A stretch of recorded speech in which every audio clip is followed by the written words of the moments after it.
Hey everybody, it's Tommy with a better time, and we are still talking Seikos. This next one is absolutely gorgeous.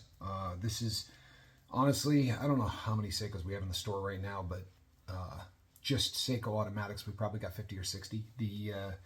All vintage, but this one I think by far has to be my favorite. You're gonna see why. This is look at that dial.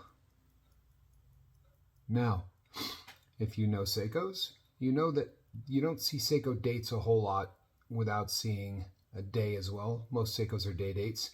This cushion case is really, really cool. This is very, very unique. The way they do the lugs, it almost looks like fixed lugs. It's not. They've got pins in it, but it really looks like that fixed lug look. Currently, it's on a steel mesh strap. I have seen this done on leather before.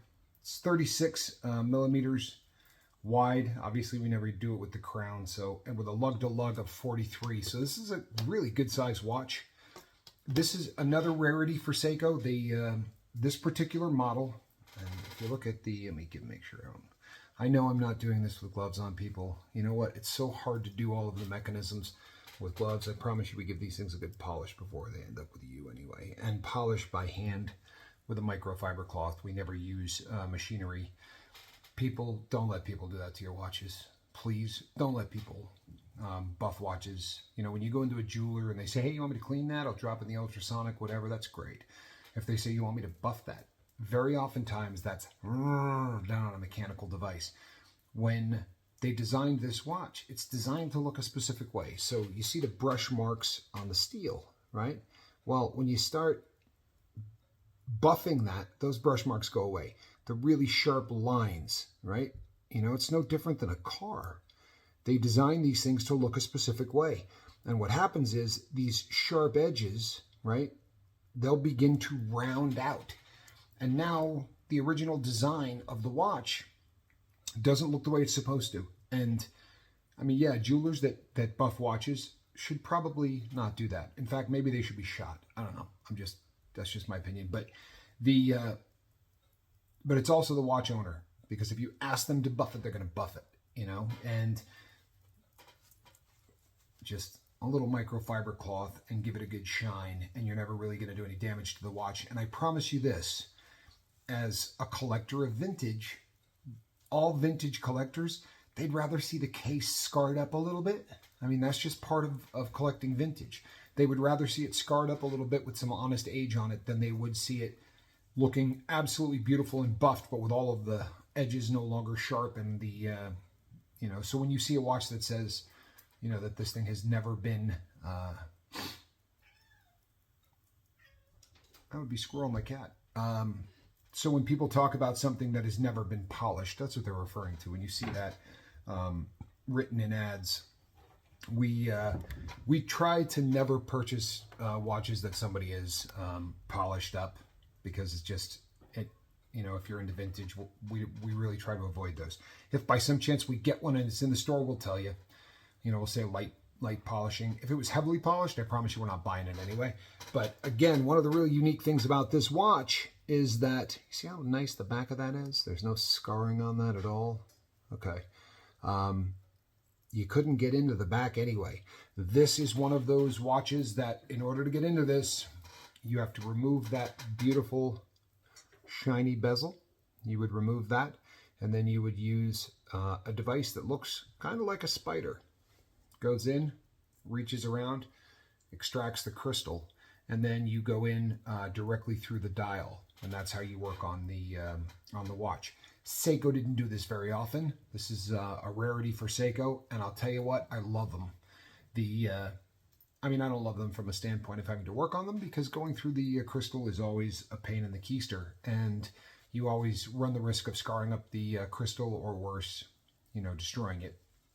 I'm not a big fan that way, but in terms of the lines and the look, I mean, it just really has that beautiful kind of, you know, thinner design. But let's be honest, what makes this watch just absolutely gorgeous is that crosshair green dial. Now, this watch is older than I am, and I'm no spring chicken. So you're looking at a watch that is 60 plus years old. I am 50 years old, 52. So this watch is older than me. I don't remember the exact date on this watch. However, people, it is very easy to date. Seiko, they did some things, it's kind of unique. But if you take the serial number off of a Seiko and you run it with the movement number, they're going to tell you the month and the year that the watch was built, which is it makes it very easy. More often than not, you never have to take the back off. All of these things are written on the back. You got two sets of numbers on the back of every Seiko, and then there is a hyphen, right? One is referring to the case style, the other is referring to the style of the movement. And every once in a while, you will run the number, and it will say something like, this watch was made on May 4th, either 74, 84, 94, 2004, because of how they do it with the numbers. It's not always really clear. The month for sure is, but the decade sometimes can be a little hazy. This particular watch, as I said, this is one of Seiko's older designs with that through the crystal.